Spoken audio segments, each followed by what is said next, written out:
Okay, so let's talk about this. You're the medical expert. I am not. There's a lot of talk about whether or not there's going to be another round of lockdowns. Dr. Michael Osterholm, who's getting a lot of attention for being a Biden advisor, had this to say yesterday. We could pay for a package right now to cover all of the wages, lost wages for individual workers, for losses to small companies, to medium-sized companies, for cities, states, county governments. We could do all of that. Okay, he says if you did, it would take about 4 to 6 weeks of a full lockdown. What do you think, doctor? I think it's crazy. You know, I mean, I talk to the folks in my district all the time, and I'm a little bit, I get a little upset with the fact that all of these people that are out there that are talking about this, these bureaucrats, these mayors, these governors from these blue states for the most part, right, these bureaucrats that are talking about shutting government down, not a single one of them, not a single one have missed a paycheck. And, the normal folks that are out there that are on the edge right now, that are, their small businesses have been driven into the ground by this virus already to this extent. They cannot tolerate this. So the cure cannot be worse than the disease. And you have to look at the big picture. For some of these people that don't have an income, that don't have a livelihood, that's being crushed by this kind of advice, the cure is worse than the disease. And so we have to look at the big picture here. It's just not good advice for this country. Okay, so how do you balance that against what we're being told now is going to be the worst possible spike, that coronavirus cases are up in nearly every state, that hospitalizations are up, and the lagging indicator they believe will come is that deaths will be up? How do we have this conversation about saving those small businesses? And I hear from them, too, that are hanging on by a thread and making sure that our hospitals are not overwhelmed, that we can manage this correctly to save lives and to save economic lives. Well, we just have to be responsible about it. I mean, the government has to put the resources in the right places. We have to plus up where we need to plus up. We have to let the schools and the businesses remain open where we can remain open. But we can't. There can't be a universal shutdown. And I just think that we will have a increased utilization of hospital beds coming into the fall. We always do. We're coming up on influenza, on flu season, so there's going to be a lot of confusion between coronavirus and influenza, and some of that will get ferreted out. I'm certain that some of the influenza will be designated as, COVID, just because they're so similar in appearance. Some of it will be made on clinical impressions, not necessarily on testing.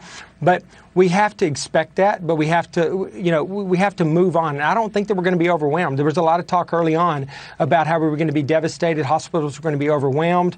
We were going to need all these ventilators and things like that. Just didn't pan out. So I think that the doom and gloom needs to stop at this point. We still need to be responsible about what we're doing. We need to, approach things in a logical fashion, in a safe fashion. But we can't shut our economy down. We just can't do that at this point. And the mortality of this disease has not been going up significantly. The number of people that have tested positive has, because we've been testing aggressively, but the mortality and the hospitalizations have not really yet been going up. Now, the hospitalizations may go up, but I will bet you that the death rate does not go up that significantly because we are treating this disease more aggressively and more effectively than we were in the beginning. Yeah, we've learned a lot, and thank God for therapeutics and a vaccine that we're told is, a few weeks away, maybe a few months for more broadly. I want to play something, though, from New York City Mayor Bill de Blasio giving us advice on what to do or not to do for the upcoming holidays. We're telling them no holiday gatherings of big size. Do not travel for the holidays. Stay home with close family. Put that mask on. These are the things that will protect this city.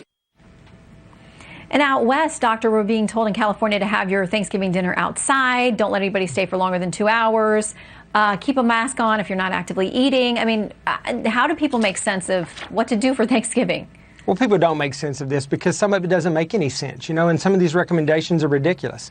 And, they're putting out now, that you can't, that they're going to make they're going to make a rule that that restaurants, gyms, and bars can't remain open after 10 p.m. What changes after 10 p.m. in New York, in a gym or in a restaurant? Now, maybe in a bar, more people come in and the crowds are bigger, but in a restaurant, right, in a gym? What change? How is coronavirus suddenly so much more prevalent and deadly after 10 p.m. at night? I think people have to take government officials that are out there pushing these rules out have to take a more logical approach to this. People are done with this. People are done with just, the authoritarian approach to this. And I think that, and it's been political for a long time. We've seen that already. We've got to get the politics out of this. We've got to start doing what's right for our country from a healthcare standpoint and from an economic standpoint. We need to balance that. There has to be a middle of the road that makes sense for everyone.